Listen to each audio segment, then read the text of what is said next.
बिस्मिल्लाहिर्रहमानिर्रहीम।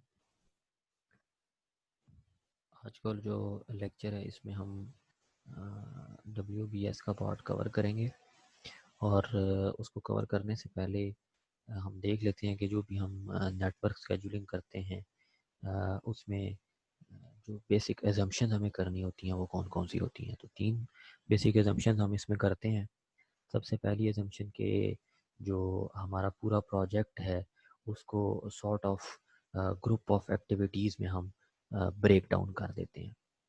फिर हम दूसरी चीज़ क्या करते हैं कि जो हमने वो ग्रुप ऑफ एक्टिविटीज़ जनरेट कर दिया उसको अब हम ड्यूरेशन असाइन कर देते हैं।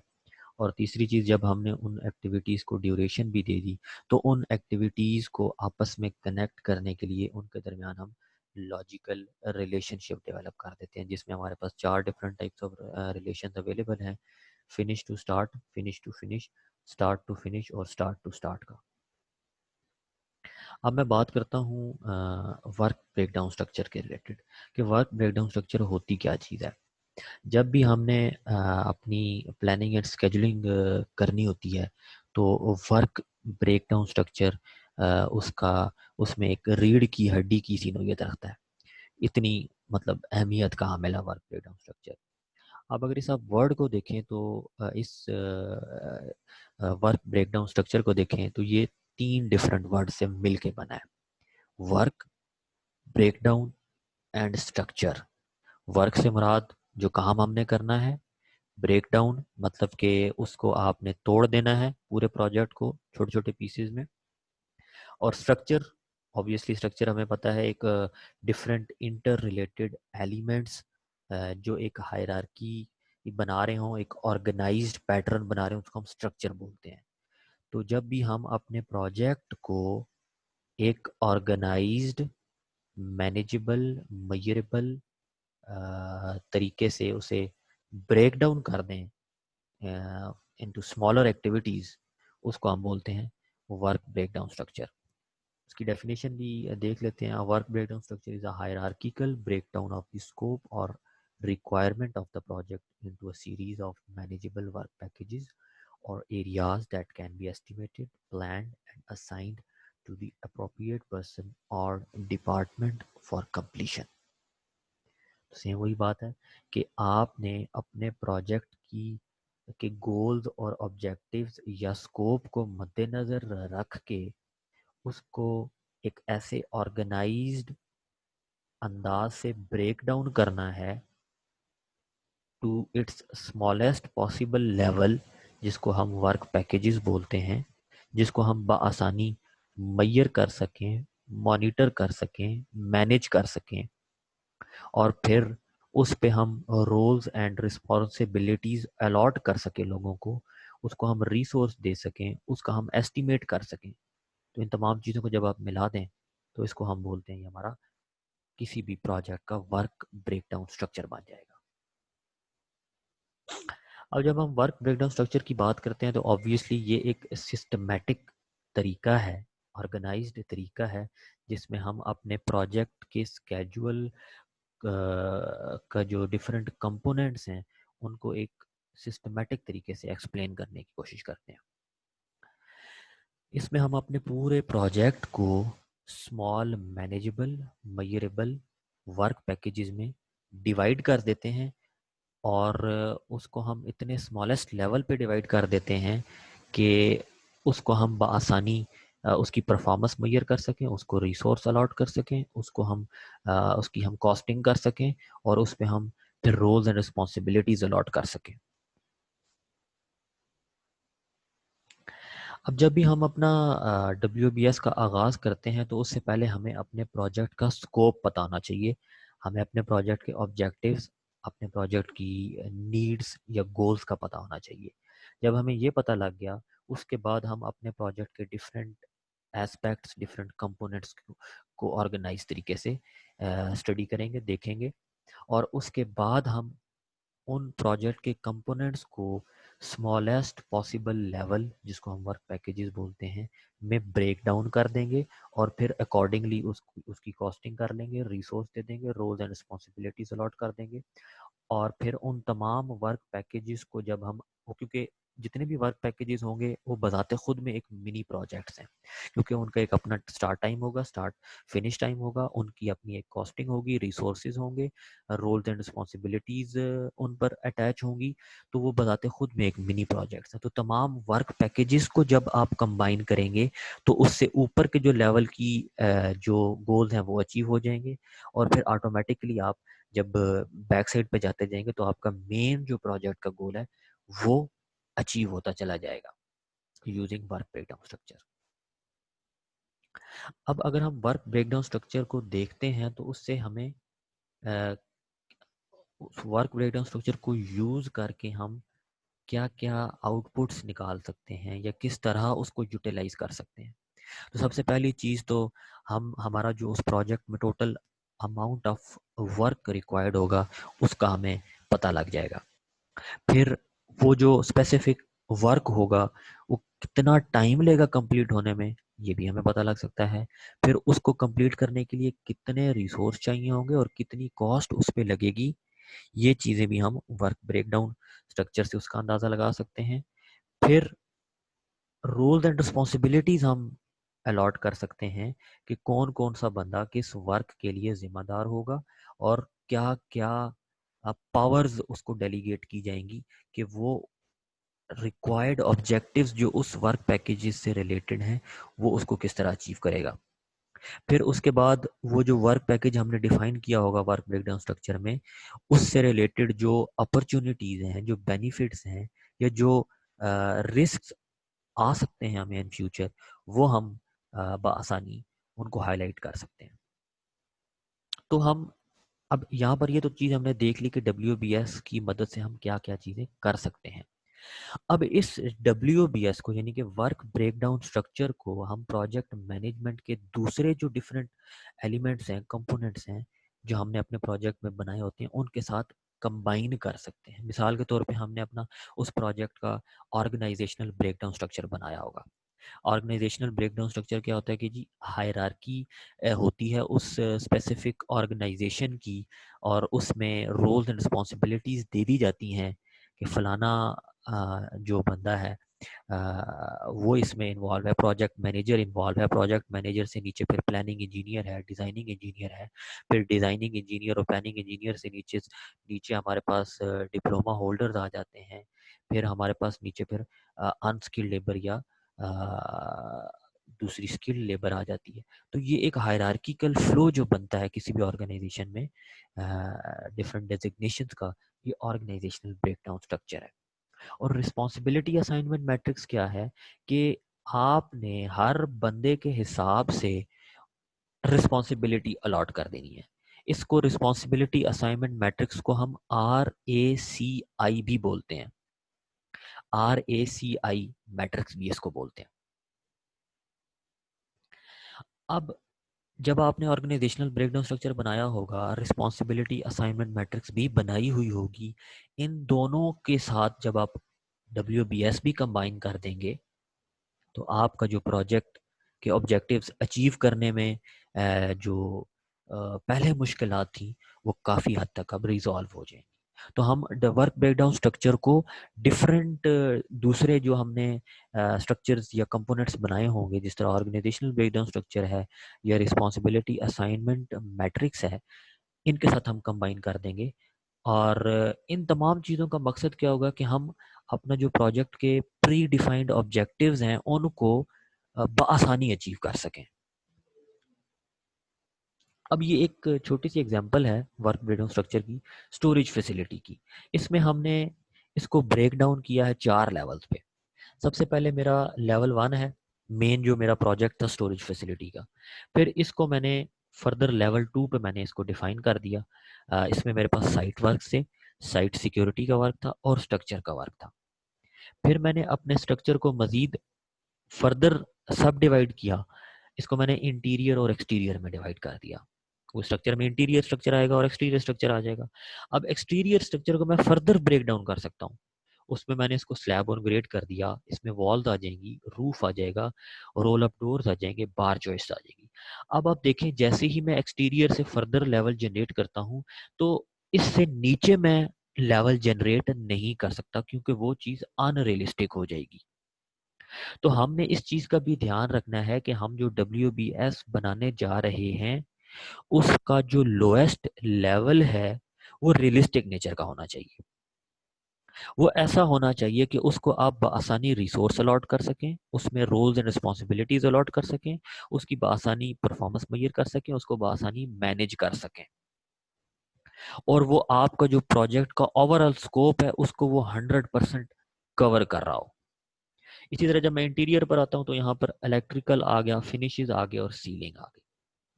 तो ये एक स्टोरेज फैसिलिटी की एग्जांपल थी जिसमें हमने वर्क ब्रेकडाउन स्ट्रक्चर जो है अ, वो बनाया।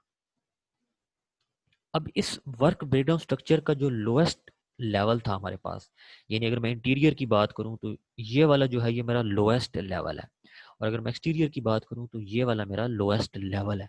तो वर्क ब्रेकडाउन स्ट्रक्चर में जो लोएस्ट लेवल के टास्क या एक्टिविटीज होती हैं उनको हम वर्क पैकेजेस बोलते हैं।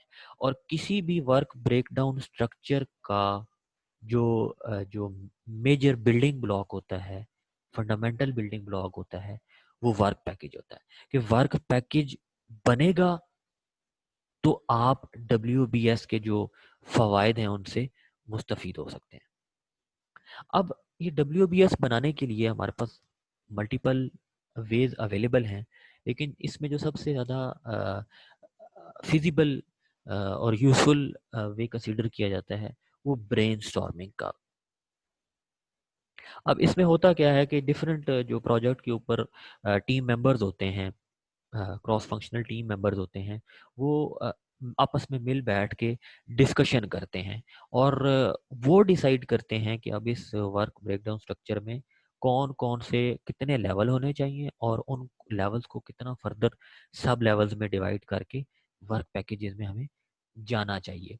तो ये तमाम जो डिस्कशन होगी इसमें जो हमारा फाइनल आउटपुट होगा वो WBS के लेवल्स डिसाइड हो जाएंगे, सब लेवल्स डिसाइड हो जाएंगे, और वर्क पैकेजेस डिफाइन हो जाएंगे।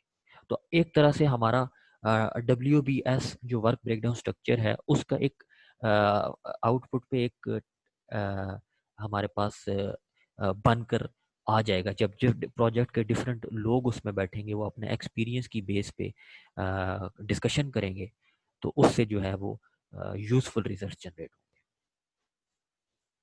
अब अगर हम एक और एग्जांपल को देखें, अब ये एक घर की एग्जांपल है और इसकी हमने WBS जनरेट करना है वर्क ब्रेकडाउन स्ट्रक्चर। तो लेवल 1 में तो मेरा मेन प्रोजेक्ट का ऑब्जेक्टिव आ जाएगा जो मैंने अचीव करना है, कंस्ट्रक्शन ऑफ द हाउस। फिर मैं जैसे ही लेवल 2 में गया, अब लेवल 2 में आप देखें हाउस के लिए आपके पास ज़रूरी नहीं है कि यही लेवल 2 में आप एक्टिविटीज़ इंक्लूड करें, इसमें और भी एक्टिविटीज़ आ सकती हैं। जैसे अब आपने ये इलेक्ट्रिकल वर्क्स किया और फिनिशिंग वर्क्स किया, आप इसमें जो है जैसे नीचे हम चलते हैं, मैं मज़ीद जाके भी बताता हूँ। तो जैसे जैसे हमारा प्रोजेक्ट कम्प्लेक्स होता चला जाएगा उसी लिहाज से हमारे जो लेवल के अंदर की जो इंफॉर्मेशन है वो इंक्रीज होती जाएगी। जैसे जैसे हमारा प्रोजेक्ट सिंपल होता चला जाएगा तो उसी तरह हमारे जो लेवल के अंदर जो हमने इंफॉर्मेशन देनी है वो भी कम होती चली जाएगी। आप ये एक सिंपल घर का प्रोजेक्ट था तो ये इतना कम्प्लेक्स नेचर का प्रोजेक्ट नहीं है, लिहाजा इसमें इतनी ज़्यादा एक्टिविटीज़ भी इन्वॉल्व नहीं है। इसीलिए इसका जो वर्क पैकेज बनेगा वो इतना कम्प्लेक्स नोयत का नहीं होगा compared to high rise building या टनल का प्रोजेक्ट या डैम का प्रोजेक्ट। वहाँ पे क्योंकि कम्प्लेक्सिटी इंक्रीज हो रही है, नंबर ऑफ एक्टिविटीज़ अब बढ़ रही हैं, तो ऑब्वियसली वहाँ पे जो WBS के लेवल्स के अंदर की जो इन्फॉर्मेशन होगी वो भी ज़रा डिफरेंट तरह से बनेगी। अब ये घर है, इसका लेवल 1 पे हमारे पास मेन ऑब्जेक्टिव है जो हमने घर बनाना है। लेवल 2 में इसका स्ट्रक्चरल वर्क आ गया, फिनिशिंग वर्क्स आ गया, इलेक्ट्रिकल वर्क्स आ गया। अब जब मैं फर्दर इसको लेवल 3 पर लेकर गया तो स्ट्रक्चर में मेरे पास दो आ गए, सब स्ट्रक्चर और सुपर स्ट्रक्चर। सब स्ट्रक्चर यानी कि ज़मीन के नीचे वाले, और सुपर जो ज़मीन के ऊपर वाले पार्ट्स हैं, कंपोनेंट्स हैं। फिनिशिंग में मेरे पास जनरल फिनिशिंग आ गई, और इसके अलावा मेरे पास डोर्स और विंडोज फ्रेम्स आ गए। और इलेक्ट्रिकल वर्क्स में मेरे पास इलेक्ट्रिकल वायरिंग के लिए कंड्यूट्स लेइंग आ गई, और उसके बाद लाइट फिटिंग आ गई। अब इसको मैं फर्दर ब्रेक डाउन नहीं कर सकता, क्योंकि अगर मैं इसको फर्दर ब्रेक डाउन करूंगा तो वो अनरियलिस्टिक चीज़ हो जाएगी। लेकिन यहाँ पर मैं फिनिशिंग को फर्दर ब्रेक डाउन कर सकता हूँ प्लास्टर वर्क में और फ्लोर टाइल्स में। अब प्लास्टर और फ्लोर को मैं मजीद ब्रेक डाउन नहीं कर सकता। जब मैं सुपर स्ट्रक्चर की बात करता हूँ तो यहाँ पर मेरे पास कॉलम्स आ जाते हैं, रूफ स्लैब्स आ जाती हैं, मेरे पास इसमें बीम्स भी आ जाती हैं अगर आपने बीम्स इंक्लूड करनी है। और जब मैं सब स्ट्रक्चर की बात करता हूँ तो यहाँ पे मेरे पास अर्थवर्क आ गया, मेरे पास फाउंडेशन आ गई। और जब मैं अर्थवर्क पर आता हूँ तो इसको मैं मजीद ब्रेक डाउन कर सकता हूँ लेवल 5 पे, एक्सकवेशन और बैक फिलिंग की। तो ये अब आप देख सकते हैं कि हमने अपने इस पूरे घर के प्रोजेक्ट को डिवाइड कर दिया। अब हमने इस पूरे घर के प्रोजेक्ट को जब डिवाइड कर दिया तो इसको मैनेज करना बड़ा आसान हो गया। हर बंदे को अपनी रोल्स एंड रिस्पॉन्सिबिलिटीज का पता होगा। हर लेवल पे जो एक्टिविटी जनरेट हुई है उसकी कॉस्टिंग का हम आसानी से अंदाज़ा लगा सकते हैं। उसके जो रिसोर्स यूटिलाइजेशन है उसका बड़ी आसानी से अंदाज़ा लगा सकते हैं। और इस पूरे प्रोजेक्ट को एज अ होल बआसानी हम इसकी परफॉर्मेंस को मेजर कर सकते हैं और इसकी एग्जीक्यूशन को इफेक्टिवली और एफिशिएंटली मैनेज कर सकते हैं। अब ये जो हम WBS जनरेट करते हैं इसको हम बड़ी आसानी से जो है प्राइमावेरा P6 पर जनरेट करते हैं, क्योंकि आजकल मैनेजमेंट से रिलेटेड जो मोस्ट यूज्ड सॉफ्टवेयर है वो यही वाला है प्राइमावेरा का। तो इसमें हम अपना WBS बनाते हैं और उस WBS के अंदर अपनी एक्टिविटीज़ को लिस्ट डाउन कर देते हैं, क्योंकि मैंने वर्क पैकेजेस तो बना दिए। अब उन वर्क पैकेजेस के अंदर फिर एक्टिविटीज लिस्टिंग मैंने कर देनी है कि अब इस वर्क पैकेज के अंदर फर्दर एक्टिविटीज कौन कौन सी आएंगी, जिन एक्टिविटीज को मैं कंप्लीट करके ये स्पेसिफिक वर्क पैकेज कंप्लीट करूंगा। और जब ये तमाम वर्क पैकेजेस आपस में कंप्लीट होके एज अ होल मेरा जो फाइनल प्रोजेक्ट का ऑब्जेक्टिव था वो अचीव हो जाएगा। तो ये जो प्राइमावेरा P6 पे WBS की जनरेशन है, ये हम जब इस सॉफ्टवेयर को सीखेंगे तो उसमें हम इसको करेंगे।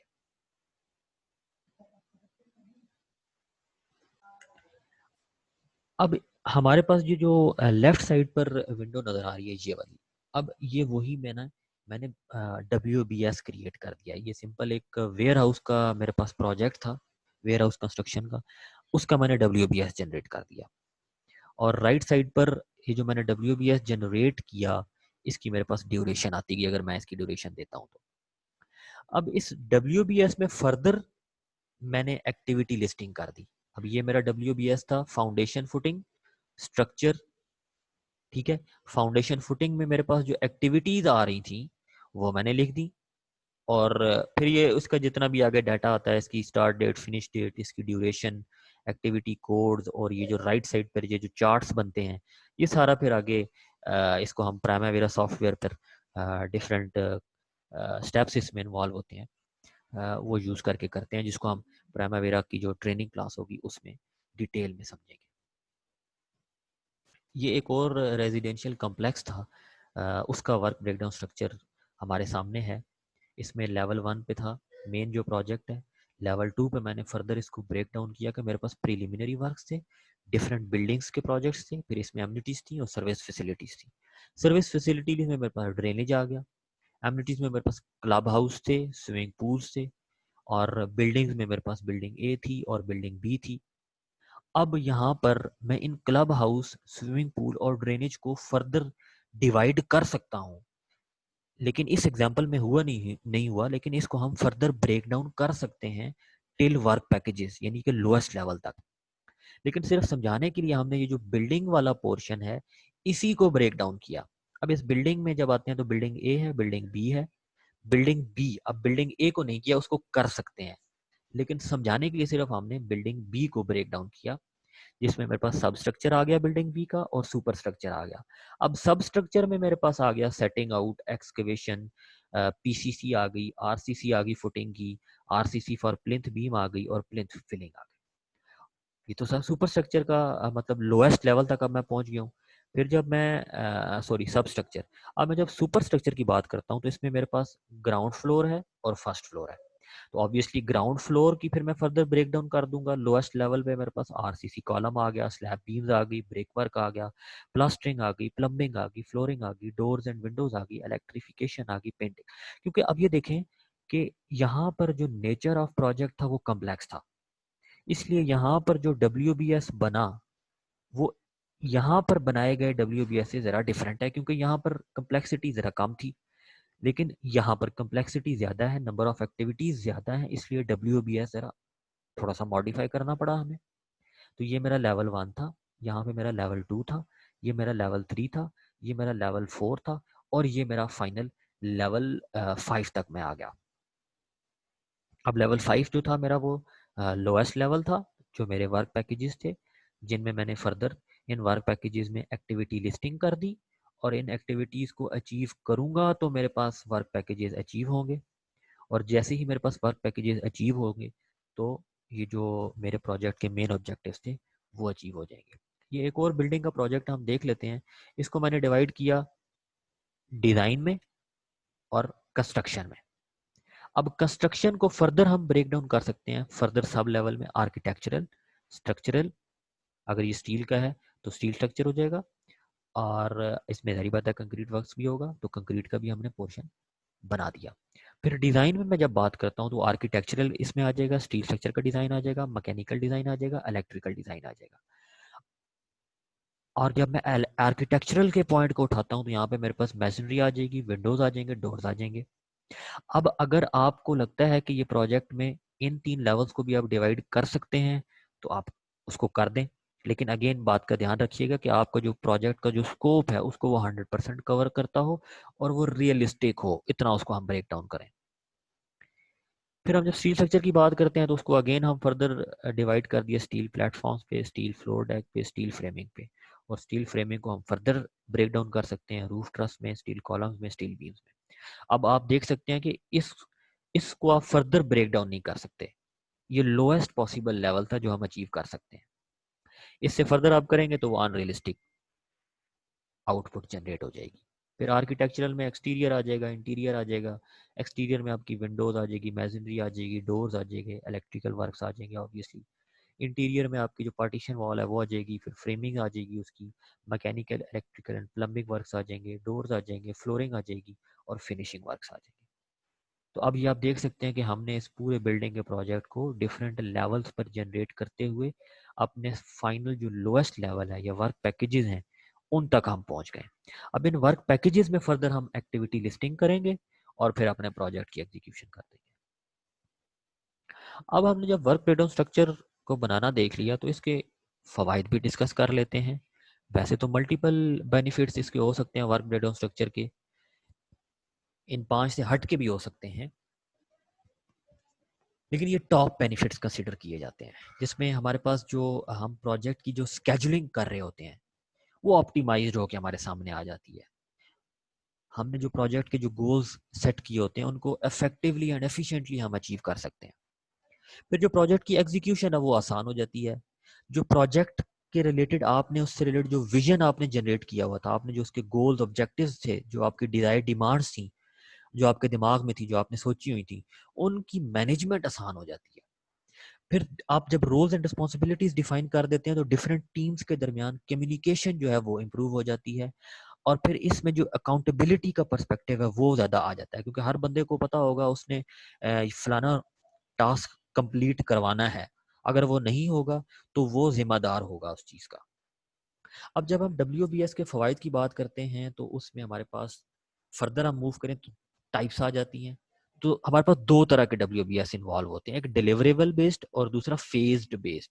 डिलीवरेबल हम देख चुके हैं ऑलरेडी पिछली स्लाइड्स में कि आपने अपने कस्टमर को जो भी सर्विस, प्रोडक्ट, रिजल्ट या आउटपुट प्रोवाइड करना है वो आपका डिलीवरेबल है। उस डिलीवरेबल की बेस पे जो आप अपना WBS बनाएंगे वो डिलीवरेबल ओरिएंटेड WBS होगा। और फेज बेस्ड क्या है कि आपके प्रोजेक्ट के जो लाइफ साइकिल के जो फेजेस हैं उनके अकॉर्डिंगली अगर आप अपने WBS बनाते हैं तो वो आपका phased oriented work breakdown structure हो जाएगा। अब इन दोनों में से जो मोस्ट कॉमनली यूज होता है वो फर्स्ट टाइप है, डिलीवरेबल ओरिएंटेड या deliverable based work breakdown structure. अब ये एक एग्जांपल हम देखते हैं, तो इसमें लेवल 1 पे देखें इंटरनल, फाउंडेशन, एक्सटर्नल। अब ये हमारे डिलीवरेबल्स हैं, ये आउटपुट्स हैं जो हमने बना के अपने कस्टमर को, अपने क्लाइंट को के हवाले करना है। अब लेवल 1 पे डिलीवरेबल बेस्ड में जो हमने जो लेवल 1 डिफाइन करना है वो एज पर डिलीवरेबल होना चाहिए, कि जो चीज़ आपने डिलीवर करके क्लाइंट को देनी है वो लेवल 1 पे आपने मेंशन करनी है। तो जब लेवल 1 पे वो डिलीवरेबल मेंशन कर देंगे, वो वाला WBS आपका वर्क ब्रेकडाउन स्ट्रक्चर जो होगा वो deliverable based work breakdown structure कहलाएगा। इसमें हमारे जो प्रोजेक्ट के डिलीवरेबल्स हैं और जो प्रोजेक्ट का ओवरऑल स्कोप है उसको हम आपस में रिलेट कर देते हैं, कंबाइन कर देते हैं। और जैसे ही हम लेवल 1 से नीचे मूव करते हैं, level 2, level 3 up to n level तक, तो वो हमारे जो हैं वो जितने भी एलिमेंट्स आएंगे लेवल 2 के, वो लेवल 1 पे जो हमने डिलीवरेबल्स, यूनिक डिलीवरेबल्स जो जिनकी रिक्वायरमेंट जो हमने जनरेट की हैं उनके साथ लिंक्ड होंगे। जैसे आप एक्सटर्नल की बात करते हैं यहाँ पर थर्ड नंबर पे, तो इसमें मेरे पास एक्सटर्नल में मैसनरी वर्क्स आ जाएगा, बिल्डिंग फिनिशेज आ जाएंगी। अगर आप फाउंडेशन की बात करते हैं, एक्सकवेशन आ जाएगी, स्टील इरेक्शन आ जाएगी। तो आपने जो लेवल 1 पे डिलीवरेबल्स जनरेट किए और फर्दर सब लेवल्स पे जो आप WBS के एलिमेंट्स बनाएंगे, ये आपस में इंटरकनेक्टेड होंगे। और जब मैं फेज बेस्ड WBS की बात करता हूं, तो इसमें जो लेवल 1 पे मैंने एलिमेंट्स डिफाइन करने हैं वो मेरे प्रोजेक्ट के फेज्ड से रिलेटेड होने चाहिए। यानी कि डिज़ाइन मेरा एक फेज़ है, प्रोक्योरमेंट मेरा प्रोजेक्ट का फेज़ है, एग्जीक्यूशन एक फेज़ है, इंस्पेक्शन एक फेज़ है, टर्नओवर एक फेज़। अब जो मैं लेवल 1 पे जितनी भी एलिमेंट्स डिफाइन करूंगा वो फेज ओरिएंटेड होने चाहिए। जब भी मैं अपने लेवल 1 WBS का लेवल 1 फेजेस के हिसाब से बनाऊंगा, उनके नाम प्रोजेक्ट फेज के हिसाब से होंगे, तो वो मेरा phase based work breakdown structure बन जाएगा। अब phased base work breakdown structure के जितने भी सब लेवल्स होंगे उनमें अगेन होंगे डिलीवरेबल्स ही, लेकिन फर्क कहां पर आया कि जो मेरा लेवल 1 था, सिर्फ ये जो है ये on the name of any specific phase होना चाहिए। और इस लेवल 1 पे जब मैंने वो फेजेस के नाम मेंशन कर दिए, तो अब हर फेज के अंदर जो मैं डिलीवरेबल मेंशन करूंगा या वर्क पैकेज बनाऊंगा वो इंटरकनेक्ट हो जाएगा।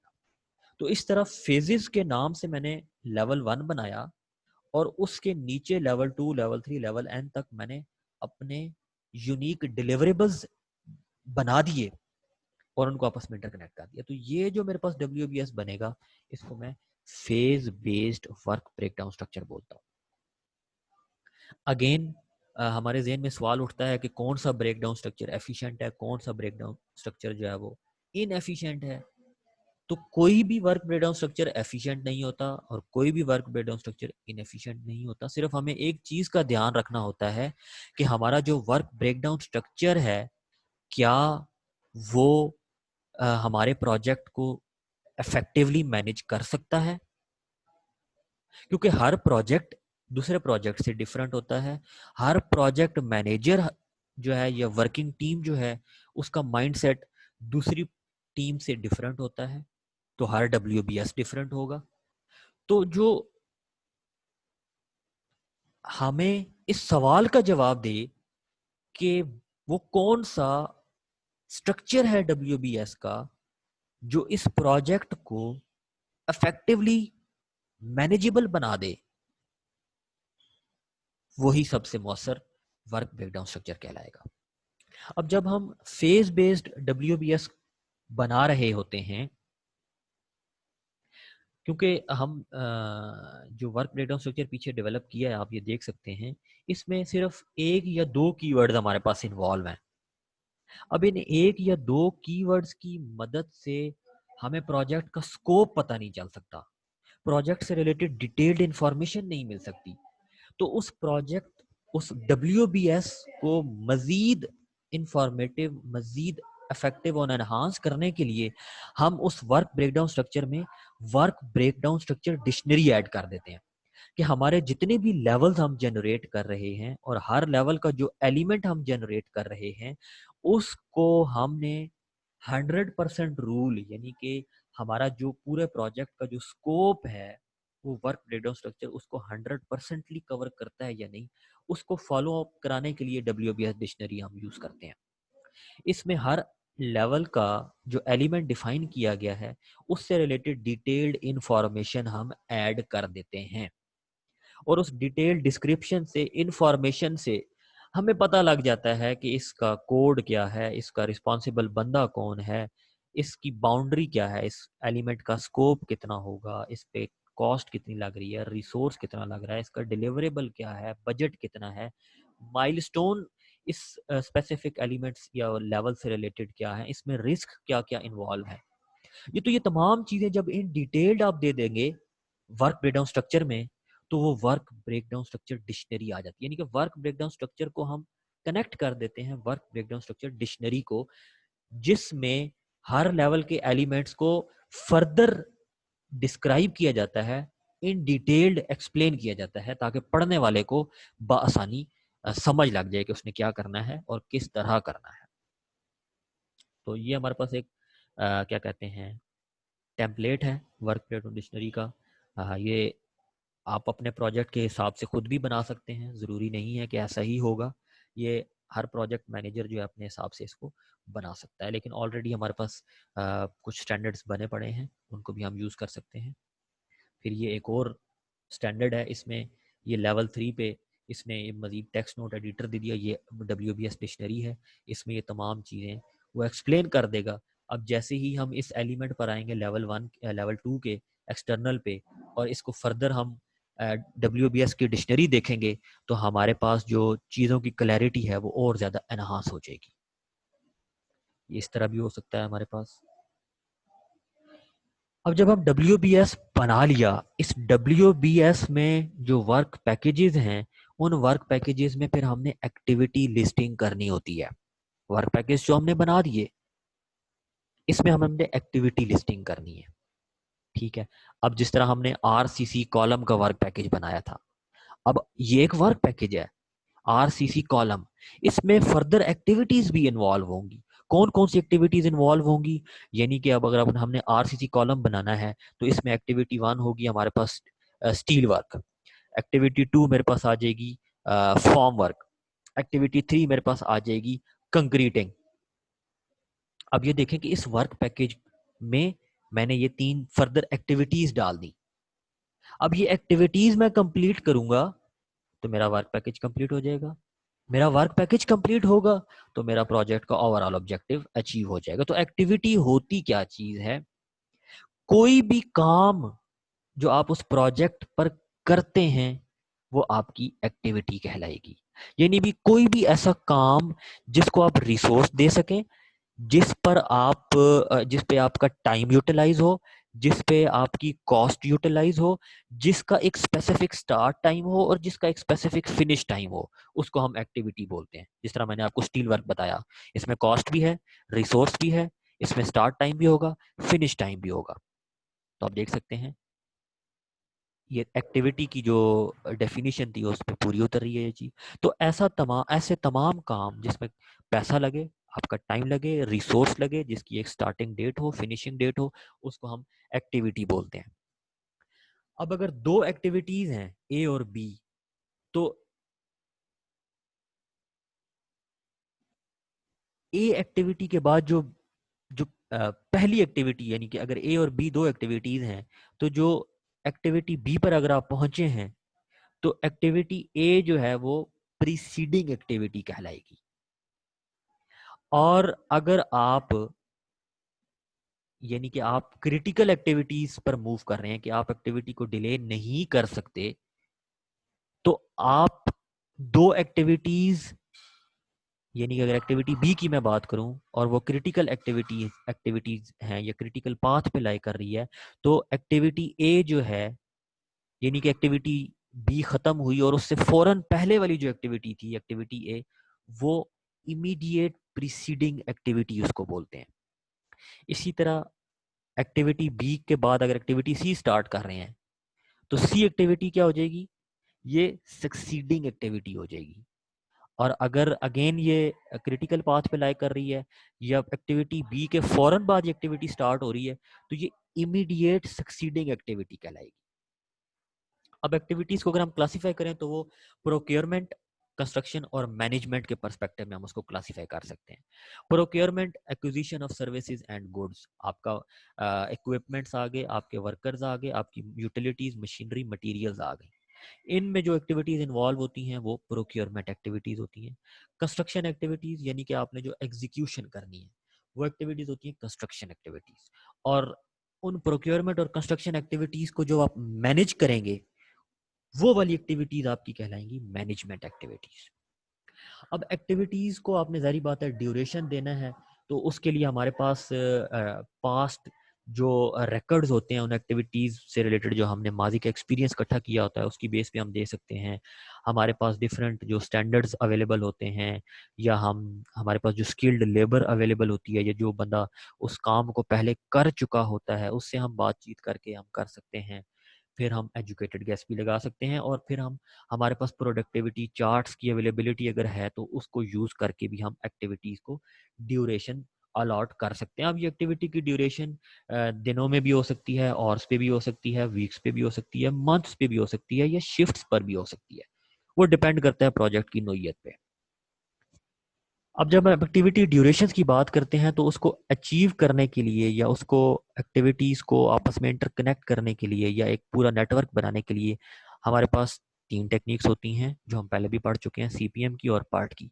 और जब मैं सीपीएम की बात करता हूँ तो मेरे पास प्रोजेक्ट की सिर्फ एक ही ड्यूरेशन आती है जो मैं फॉरकास्ट करता हूँ उस प्रोजेक्ट में उस एक्टिविटी की, और उसी ड्यूरेशन की बेस पे मैं अपने प्रोजेक्ट को कैरी ऑन करता हूँ। लेकिन जब मैं पर्ट की टेक्निक की बात करता हूँ, क्योंकि ये एक प्रोबेबिलिस्ट क्योंकि ये एक डिटर्मिनिस्टिक टेक्निक नहीं है, ये प्रोबेबिलिटी डिस्ट्रीब्यूशन पर डिपेंडेंट होती है, तो मेरे पास एक एक्टिविटी की तीन ड्यूरेशंस निकलती हैं, और फिर उस पे जो है उस प्रोजेक्ट की ओवरऑल ड्यूरेशन या उस इवेंट की कंप्लीशन टाइम जो है, मैं उस प्रोबेबिलिटी डिस्ट्रीब्यूशन को मद्देनजर रख कर मैं फाइनलाइज करता हूँ।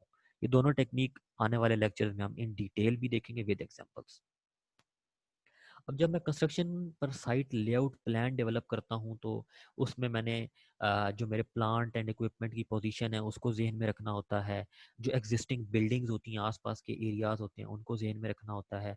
या जो मैंने टेम्परेरी सर्विसेज बिछानी है या करनी है, वाटर लाइंस, इलेक्ट्रिसिटी प्रोविज़न, वो मैं मद्देनज़र रखता हूँ। लोगों की अकोमोडेशन का मैं चीज़ जो है वो उसमें ध्यान रखना पड़ता है। डिफरेंट वेयर हाउसेज या storage facilities, material storage facilities जो हैं उसको मैंने ध्यान में रखना होता है। और एक्सेस और एग्जिट रूट्स मैंने बनाने हैं। ये तमाम चीज़ें जो हैं मैंने लेआउट प्लान में ध्यान में रखनी होती हैं। और जब भी ये जो मैं लेआउट प्लानिंग करता हूँ, इसको करता मैं इसलिए करता हूँ, हम या करते हैं लेआउट प्लानिंग को, ताकि जो मेरे पास अवेलेबल स्पेस है इसको मैं इकोनॉमिकली यूटिलाइज कर सकूँ। जो कॉन्ट्रैक्टर वहाँ पर काम करता है वो अपना एक ब्रांड नेम को एनहांस कर सके, अपना इमेज बेहतर कर सके। फिर लोगों की जो हेल्थ एंड सेफ्टी से रिलेटेड मामलात हैं उनको ध्यान में रखा जा सके। फिर जो मशीनरी और वर्कर्स की जो मूवमेंट है उसको रिस्ट्रिक्ट किया जा सके, ताकि बाकी के लोग, आसपास के लोग ज़्यादा डिस्टर्ब ना हो। तो ये तमाम चीज़ें जो हैं इनको मद्देनज़र रख के मैं जो है वो अपनी साइट का लेइंग करता हूँ। अब इन तमाम चीज़ों को जहन में रख कर प्लानिंग ऑफिसर जो है वो अपने डिफरेंट प्लान्स बनाता है, जिसमें फर्दर वो लेबर रिलेशंस को देख लेता है। फिर जो हमारे साथ डिफरेंट सप्लायर्स या सब कॉन्ट्रैक्टर्स हैं उनके इंटरेस्ट और डिमांड्स को जेन में रख लेता है। जनरल पब्लिक के साथ रिलेशनशिप क्या होना चाहिए वो जेन में रख देता है। फिर रूल्स एंड रेगुलेशंस को जो बने हुए हैं उस स्पेसिफिक इलाके में वो हमने किस तरह फॉलो करने हैं। तो ये तमाम चीज़ें हमने जो है साइट लेआउट प्लान जब हम बना रहे होते हैं उसमें हमने जहन में रखना होता है।